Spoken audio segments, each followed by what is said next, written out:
On this podcast, we explore fantastical thinking, moral panics, urban legends, conspiracy theories, hoaxes, and crazes, examine the forces that shape our culture, and tell the stories that create the realities we share, and sometimes the realities we don't.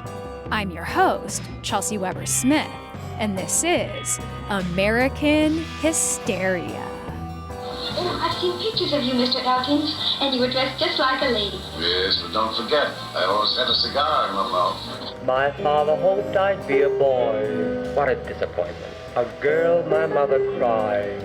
The corporal behind the desk would look up and you'd know, and he'd say, well, good morning. I think the police department are entirely too lenient with these vicious exhibitions of sex. I don't see what's happening to our youngsters today.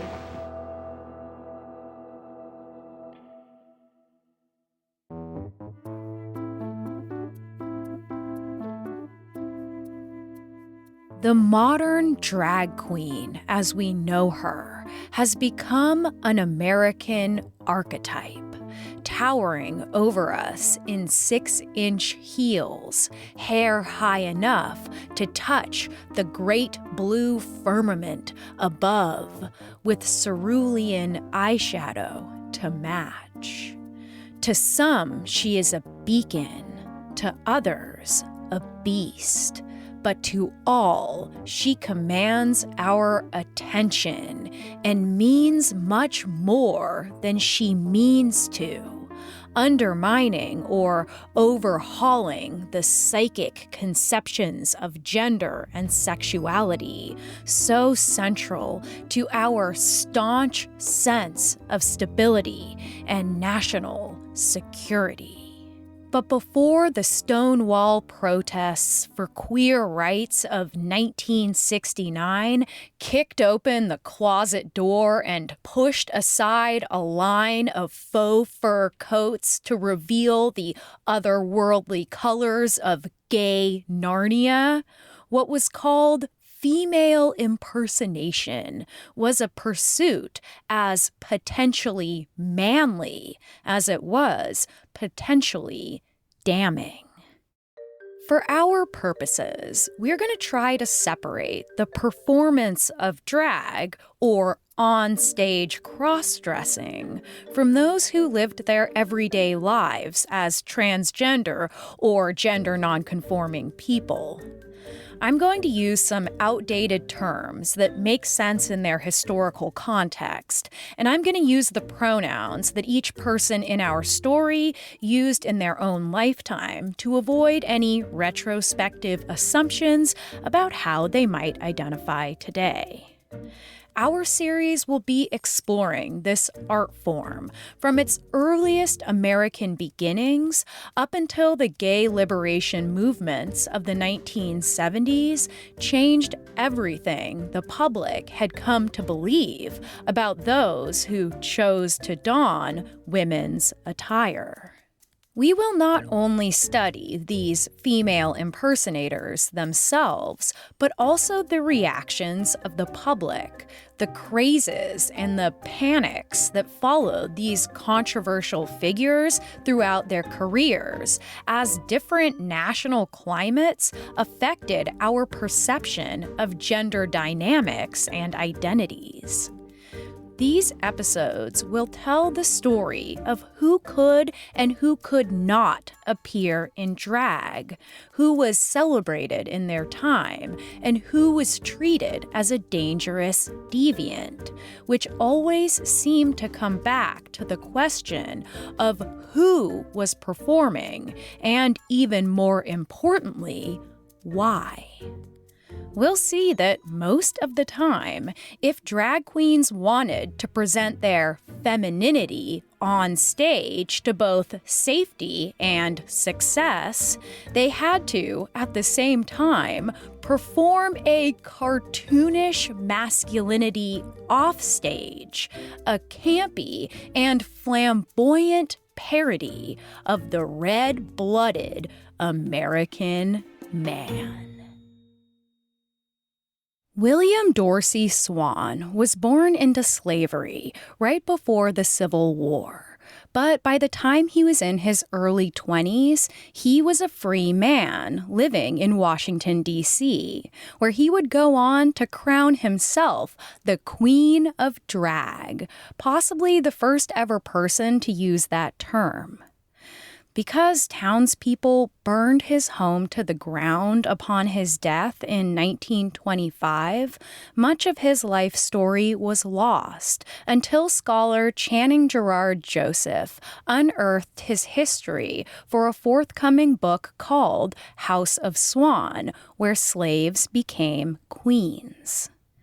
As a teenager, William watched the annual Emancipation Day parade that celebrated the ending of slavery. The leading attraction of this event were the elegant black women called the Queens of Liberty, who rode through the crowd on elaborate floats dripping with flowers.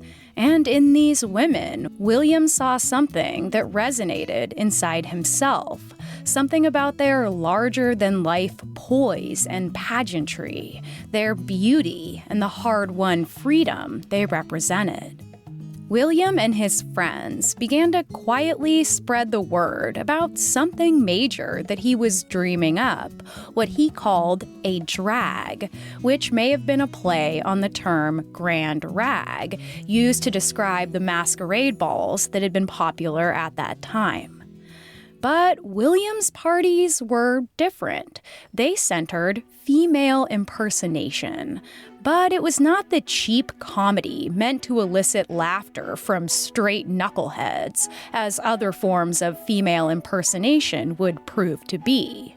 These were glamorous, somewhat serious events where men dressed in elaborate ball gowns and competed to be crowned that evening's Queen of Drag.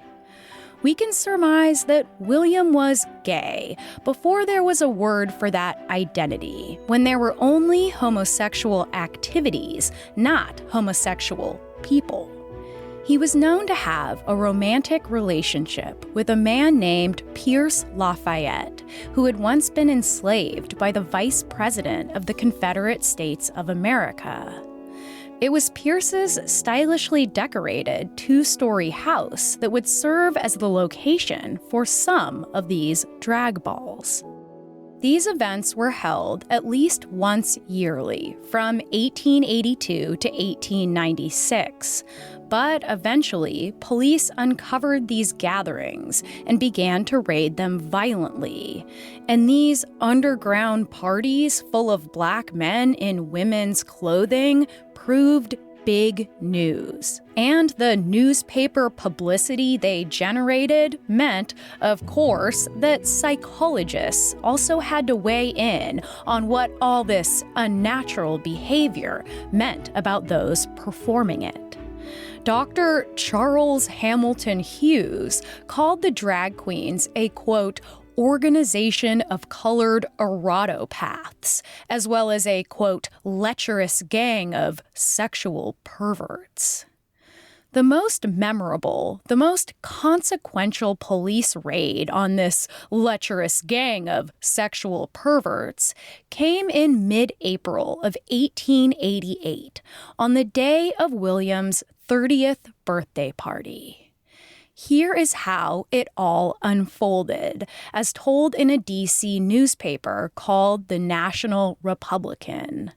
The article is titled, "The Queen Raided. Unexpected Interruption to Her Banquet and Ball. Her Majesty shows fight with a policeman. In contest, her handsome dress was torn off. All landed in the station house." Doubtless not one of the citizens ever knew that on F Street's busy thoroughfare there was such a place as that raided by police, or that human beings could be found who would lower and disgrace themselves as those who were placed under arrest and taken to the 1st Precinct station house. In the back room of the third story of the F Street building, a scene was presented of 30 men parading about in the room, many of them in women's clothes, and the apparel that they wore appeared from a distance to be of the finest materials, cut in the latest style. The police watcher at the window had to be very quiet, as the least noise would have been easily heard by the colored drag party. The cop called in backup, saying, "I've got onto a drag on F Street." When the officers entered the hall, the sound of music was heard, and the atmosphere of the hallway was heavy with perfume. One cop stumbled, and an attendee called out, "Police!" And several of those attending jumped out the third-story window and onto the first, apparently falling through a skylight. The leaders did not seem to be paralyzed with fear. On the contrary, they showed fight. This was the case with the Queen, whose character was impersonated by Mr. William Dorsey.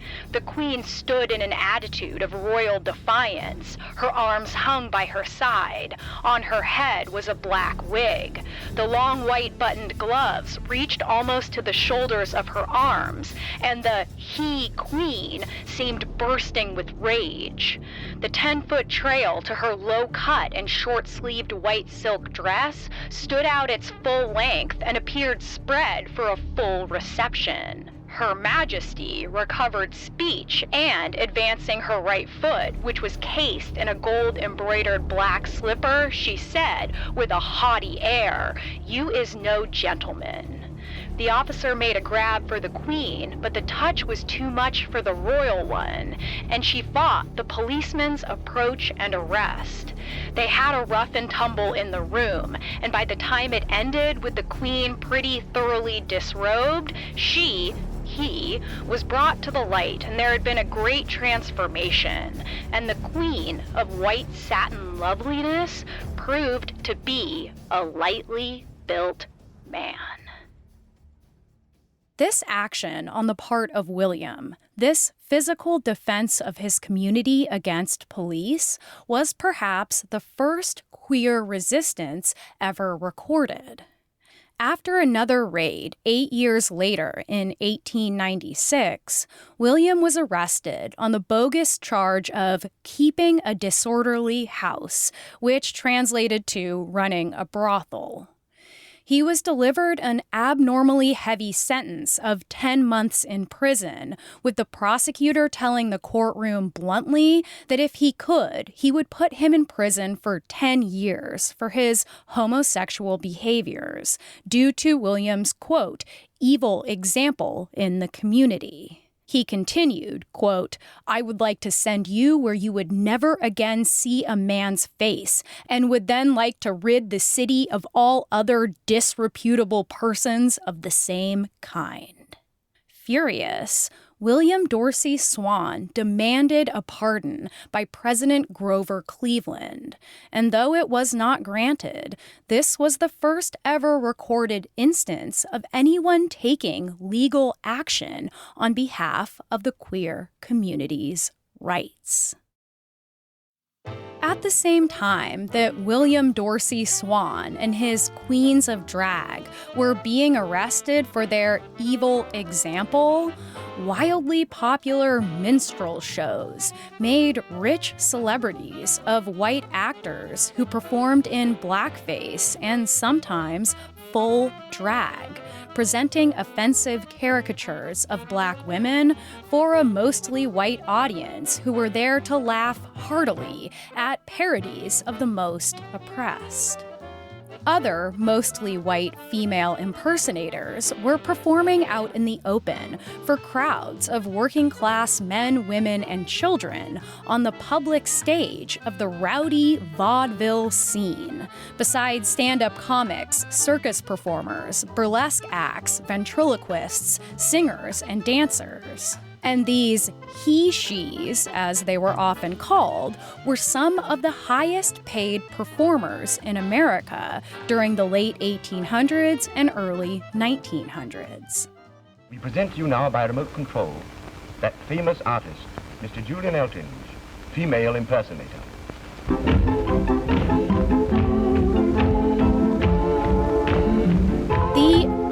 undisputed vaudevillian king of queenly impersonation, was born around 1881 with the tragically unremarkable name of William Dalton.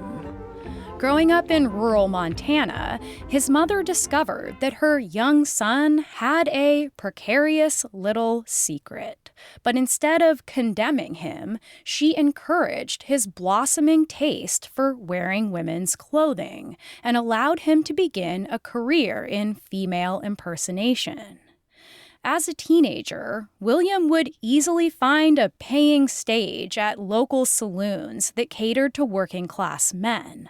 But when his father caught wind of what his son was doing, he beat him so violently that his mother moved him to Boston to keep him from further harm. The now 18-year-old William Dalton needed a new name to go with his new life in the big city, and he settled on the elegant moniker of Julian Eltinge. Working as a dry goods salesman by day, he also took classes at a local dance studio, where his teacher noticed his incredible skill at female impersonation and pushed him to take it seriously, which he did, eventually becoming not only a star on the vaudeville stage, but also on Broadway and in touring shows across the country, even starring in early silent movies to rave reviews. But it was on the vaudeville stage that Julian spent most of his career, standing tall and stocky, each night corseted tightly and done up with 2 hours of makeup and body powdering, his nightly due chosen from a wall of innumerable wigs. Other variety show he-she acts usually focused on the comedic effect of a goofy man dressing as a woman.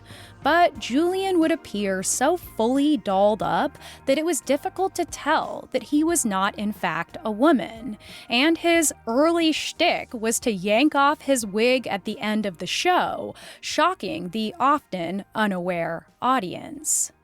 This caused roars of applause, laughter, gasps, and certainly more than a little anxiety in the majority straight audience of men who might have, God forbid, experienced a confusing moment of micro-horniness for the lovely women he portrayed. This was a time, and isn't it always, really, when men were struggling with their masculinity, unsure of how their work, and thus their self-identity, would look in a post-industrial era, especially as the first movement for women's rights shook the foundation of the nation's gender power dynamics. Fears that the new industrialized culture had become more feminine were seen in turn-of-the-century figures like President Teddy Roosevelt, who became obsessed with all things hyper-masculine, heading back to the land, performatively rustling cattle, slapping the asses of his fellow manly men after a successful, but also probably embarrassing, slapstick lassoing of a calf. So, in order to find the success he did, Julian Eltinge had to prove to his audiences, to his critics, that although he embraced a feminine side, he did not like doing it. It was simply a job, an act that he did because it brought him boatloads of money and fame. He explained in interviews that he was no different from a ventriloquist or magician, and most importantly, he was not a fairy, a common term for an effeminate man. In one interview, he told a reporter, quote, "Dame stuff doesn't appeal to me. When I retire, I hope to get into overalls and duck the barber." Oh, I've seen pictures of you, Mr. Elkins, and you were dressed just like a lady. Yes, but don't forget, I always had a cigar in my mouth. To continue to counter any suspicious whispers, he told the press that he worked as an amateur farmer on Long Island. He was almost always seen chewing a cigar immediately following his performances. He dated women a little too publicly, kissing them with one eye on the cameras to make sure they were getting this. He began to manipulate the press in other ways as well, staging boxing matches or getting into real rows with those who questioned his masculinity. One story tells of a rehearsal for a show in which a malignant grin was apparently shot to Julian by a stagehand. He stopped the rehearsal immediately and growled out to the rest of the crew, "Now, I'm a man. I may be a female impersonator, but the first guy that makes a crack about me is gonna get a punch in the mush." In Boston, a reporter wrote of Julian's habit of angry cursing, quote, "The swear words that ripped so easily from his lips in a fine, manly voice relieved us both. They soothed his anger and reassured me of his masculinity." Perhaps the best legend of his manhood was that, while fishing, he was stabbed straight through by a marlin.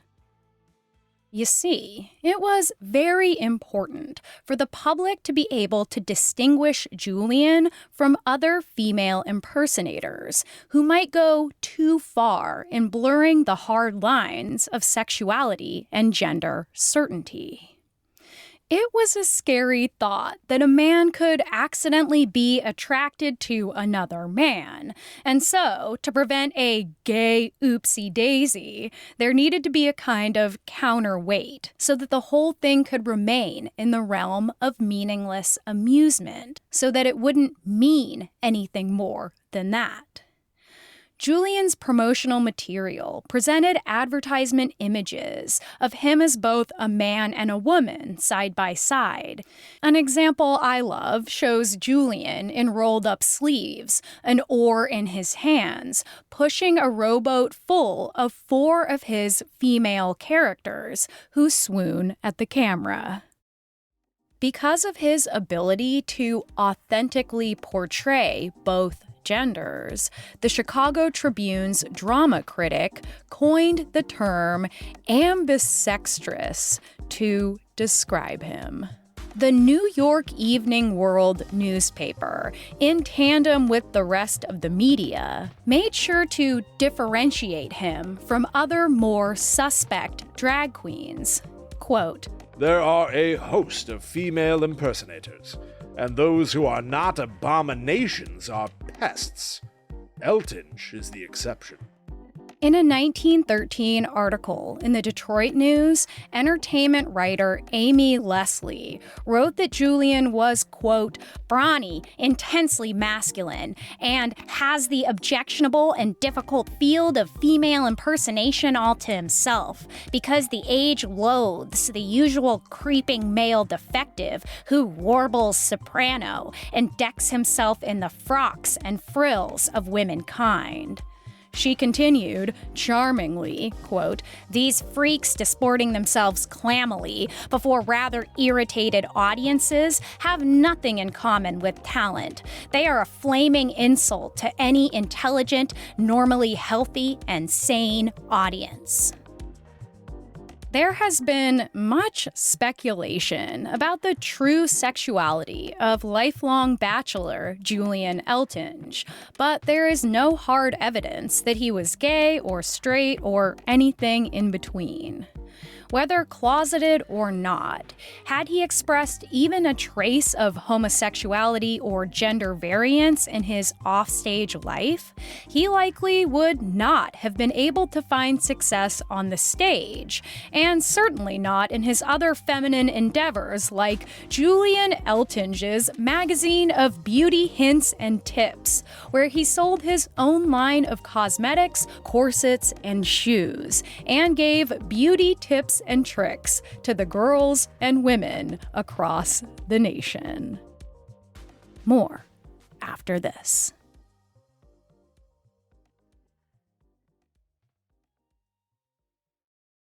And now, back to the show.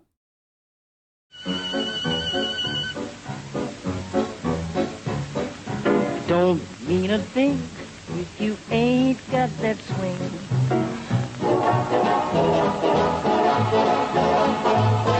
It don't mean a thing. All you gotta do is swing.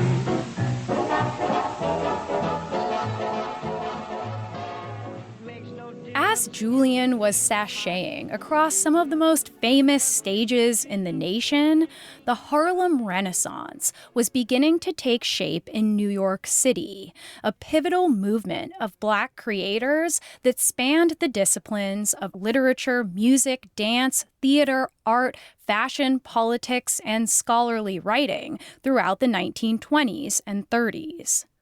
One of the epicenters of this massive cultural revolution looked a lot like a ball thrown by William Dorsey Swann.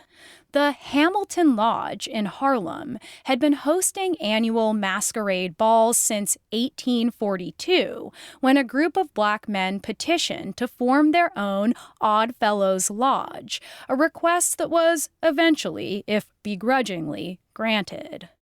In 1869, on the 25th anniversary of the lodge's founding, the group held an event called the Masquerade and Civic Ball, which was considered the very first drag show in America, likely serving as an inspiration for a young William Dorsey Swann, that future queen of drag.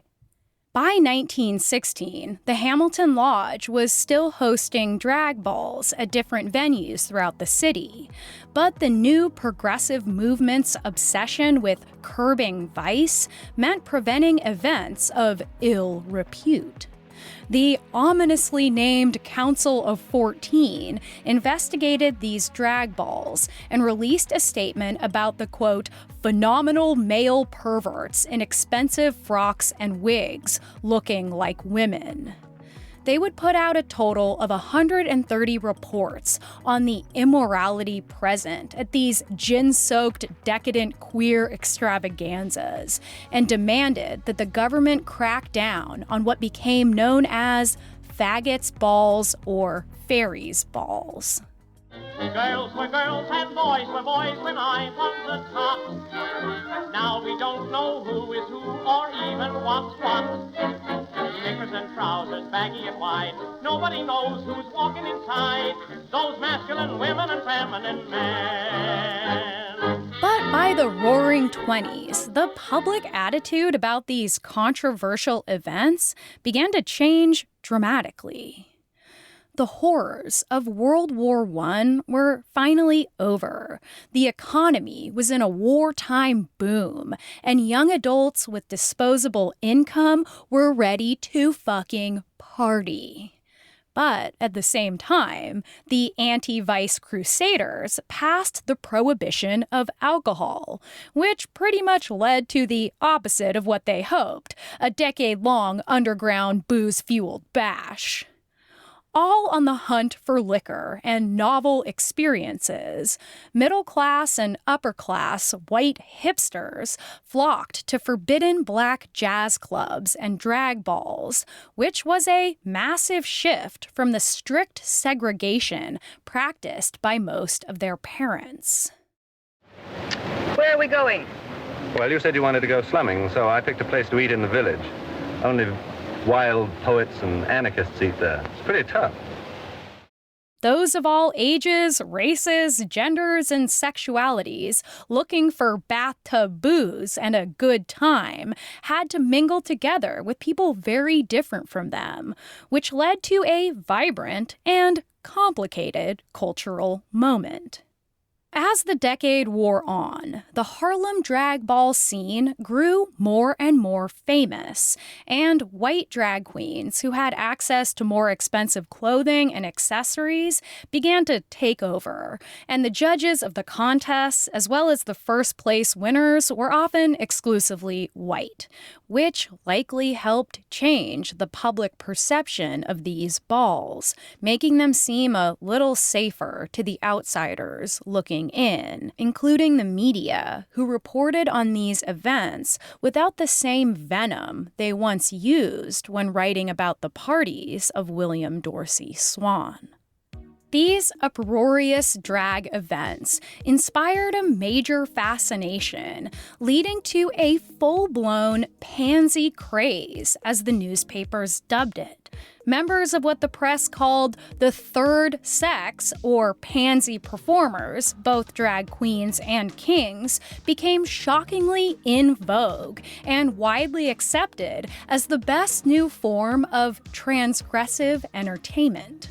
These uncloseted events became so mainstream that at their height, audiences filled Madison Square Garden and the Astor Hotel, with crowds of 6,000 joining with famous celebrities and prominent politicians whose names often appeared in the gossip rags to little public condemnation.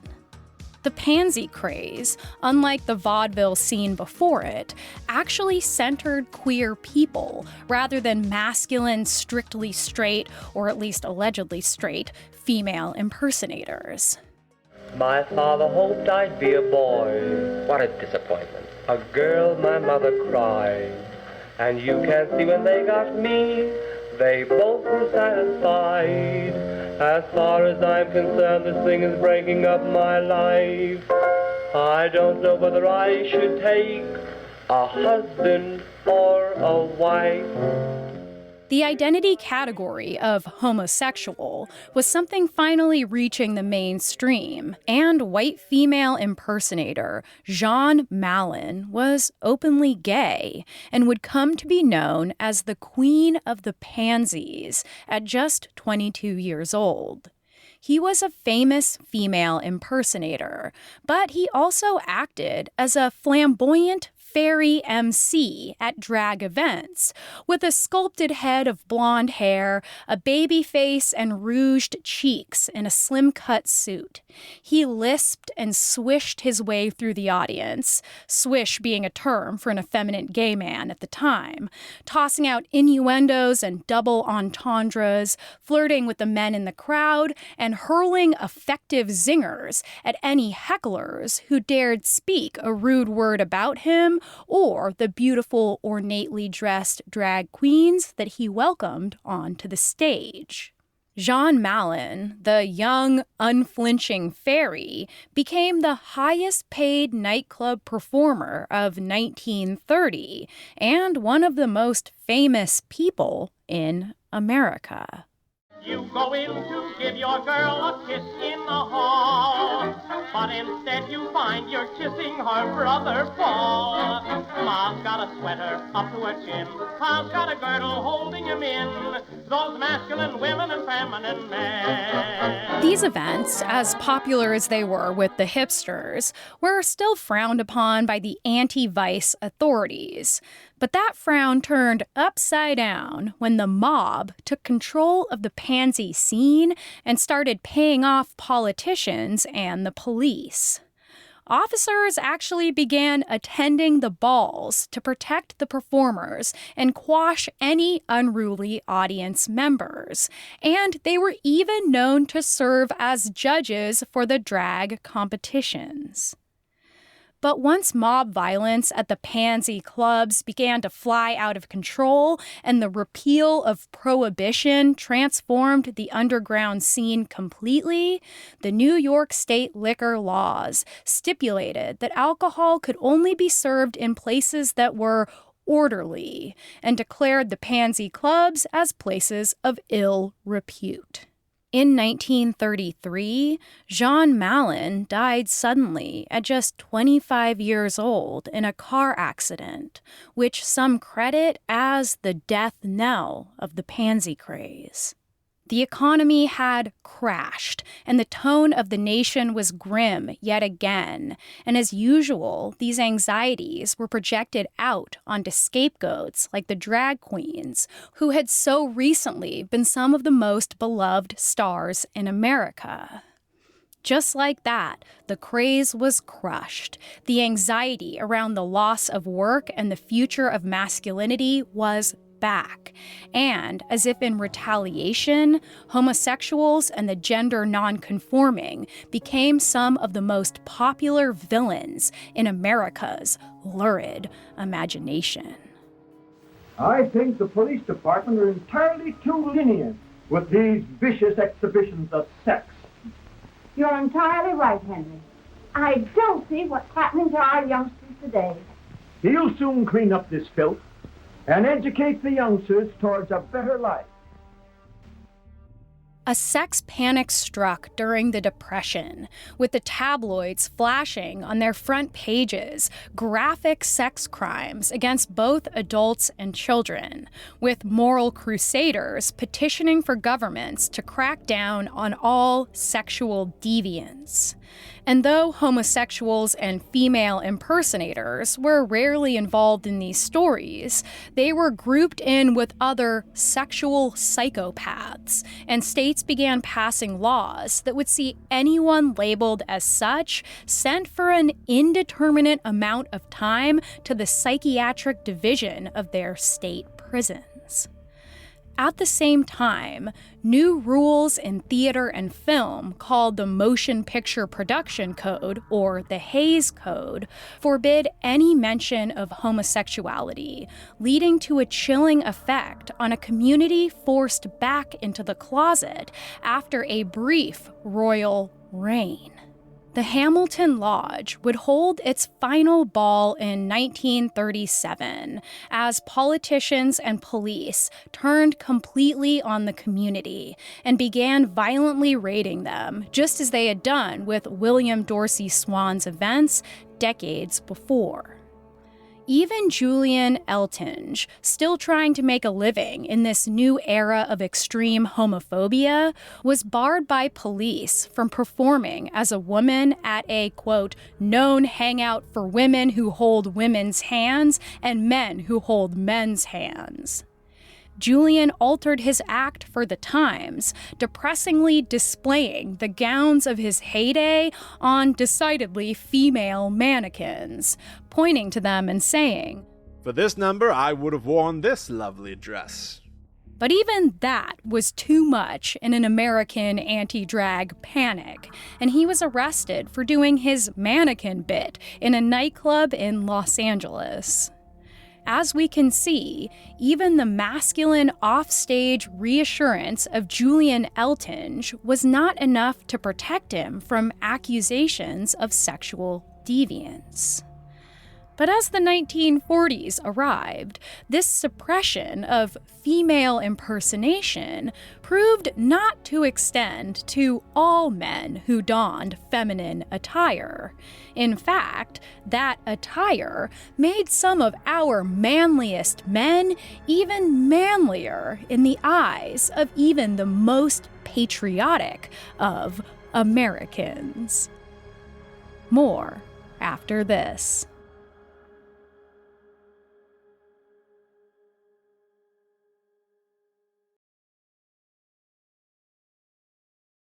And now, back to the show. Through America's big guns, the nation roars, "On guard!" On guard to the end that Uncle Sam's manpower in industry, manpower in action, shall continue to answer America's call to arms.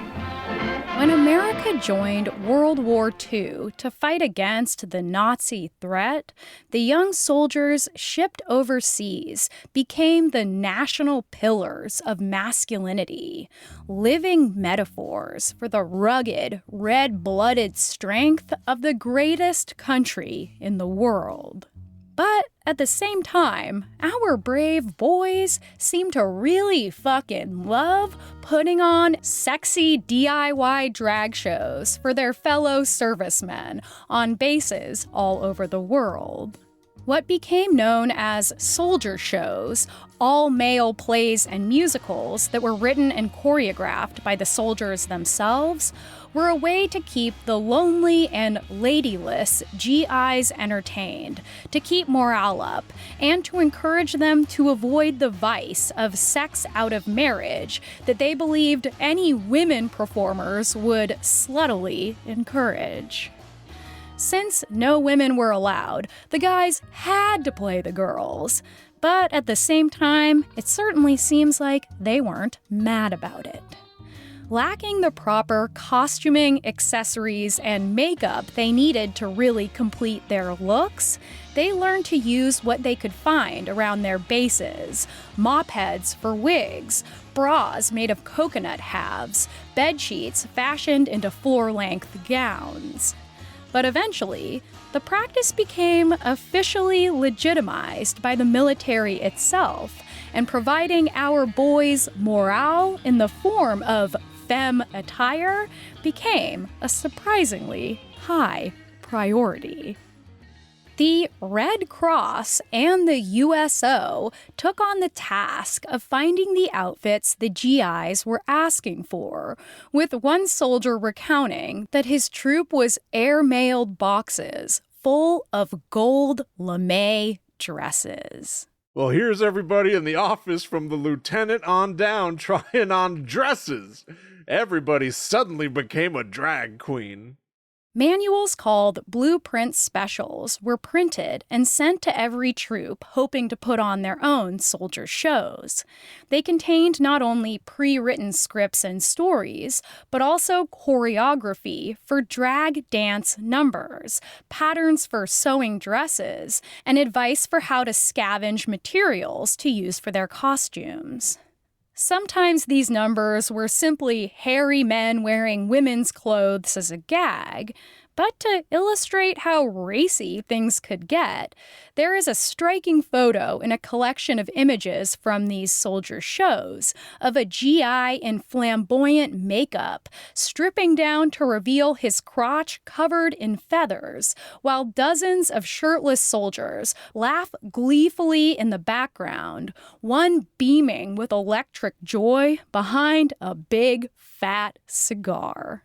Just like Julian Eltinge, in order for these men to do what they were doing, they had to prove that they weren't being too swishy about it. To mitigate any gay accusations, propaganda was promoted from within the military and through the American media, saying that these were just boys being boys, entertaining each other in a womanless world, and upping morale with their goofball antics. It worked. These shows became so popular within the bases that just 6 months after the draft began, a show called This Is the Army, starring real members of the military, premiered at a packed Broadway theater in New York City, put on to raise money for the Army Emergency Relief Fund. President Franklin Roosevelt actually received the actors at a private showing, and it was reported by a D.C. journalist that his favorite part was a sexy little striptease performed by a man impersonating starlet Gypsy Rose Lee. This Is the Army went to the Allied bases all over the world, with about 2.5 million troops seeing this show in total, and it also toured to every major civilian city in America. It was so popular that they produced a film version of the musical that included several very elaborate drag scenes and a really jarring blackface song and dance number that included white soldiers dressed as black women. This Is the Army also starred none other than a young Ronald Reagan, though it is with a heavy heart that I tell you that he did not appear in drag. You must be ladies. Don't worry, Miss Cow. Merrily we appear on the scene. Hostesses of the stage door canteen. Entertaining soldiers who are going off to war. Glad to be of service, but we could do much more. They each could do with a gown. Would greatly help them morale. But we simply must resist. We take an oath when we enlist to never be found canoodling around with a soldier. Since the show and the movie were playing for civilians, it was even more important for the public to believe that these were soldiers so masculine that they would indeed see actual combat, and soon, with the last scene of This Is the Army showing the men being called to battle, singing a final number before marching off to a war that was just over the horizon. But the truth was that these particular soldiers were probably not going to be fighting on the front lines, instead continuing their careers as military actors in soldier shows, or transferred to work in some other form of army entertainment, sometimes even using their talents for tasks like designing camouflage for their bases. Speaking of camouflage, the volunteer service, as well as the wartime draft of the 1940s, affected gay men too, and some brought with them a culture that had thrived quietly in underground scenes since the Pansy Craze was snuffed out.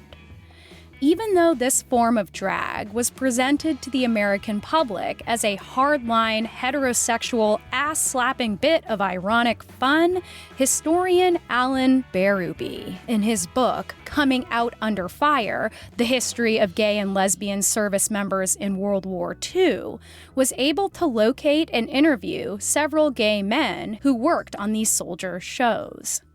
The gays know each other and can tell.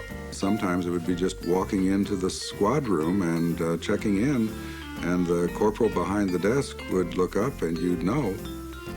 And he'd say, "Well, good morning." According to these former servicemen, the plays and musicals were indeed chock full of queer camp, a kind of covert language that homosexuals developed in order to speak more openly while hiding everything in plain sight. Winking double entendres, over-the-top costumes, overblown feminine gestures, and ways of speaking that signaled to other gay men in a kind of secret code that could go undetected among the oblivious straights.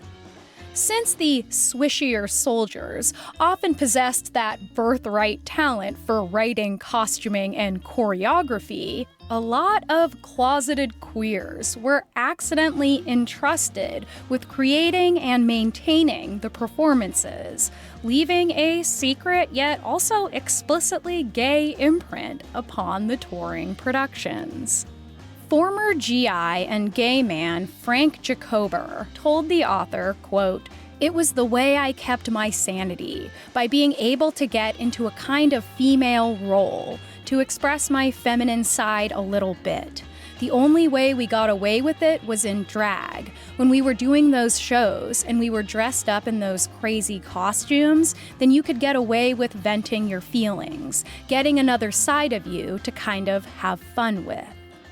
And fun they had on their private bases, with another former GI recalling how the female impersonators used to sit on the laps of frowning officers in the audience, with one dressed as Carmen Miranda even jamming a banana into one of their high-ranking mouths.